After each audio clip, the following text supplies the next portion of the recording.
আসসালামু আলাইকুম এভরিওয়ান। আজকে আমরা এই ম্যাথের সমাধান দেখব। আমাদের এই চ্যানেলে আপনাদের জন্য বিভিন্ন চাকরি পরীক্ষার বিভিন্ন ম্যাথের সমাধানের ভিডিও চলছে। কাইন্ডলি আমাদের চ্যানেলটিকে সাবস্ক্রাইব করে দিবেন। তো চলুন এখন আমরা আমাদের আজকের সমাধানে নেমে পড়ি।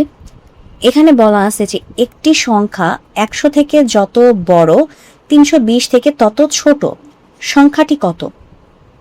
এরকম যখন বলবে যে একটা সংখ্যা আমার এত থেকে বড় অত ছোট, মানে এই জিনিসটা যখন দেখবেন যে যত বড় তত ছোট, বেসিক্যালি এটাই হচ্ছে আমাদের বুঝার টার্মটা, যে এখানে যখন এরকম যত বড়, হ্যাঁ, যত বড় তত ছোট, এই ধরনের কথা যখন থাকবে, যত বড় তত ছোট এবং সংখ্যা থাকবে, তখন যদি আমাদেরকে সংখ্যাটি বের করতে বলে, আমাদের সংখ্যাটি কত এটা যদি বের করতে বলে, খুবই সুন্দর একটা শর্টকাট আমাদের সূত্র আছে। এটা অবশ্যই আমাদের অবজেক্টিভের ক্ষেত্রে আসবে।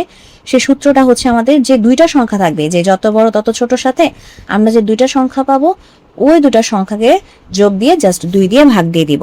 ঠিক আছে, তাহলে এখানে কত হচ্ছে 420 ভাগ 2, আমাদের অ্যান্সার আসতেছে 210।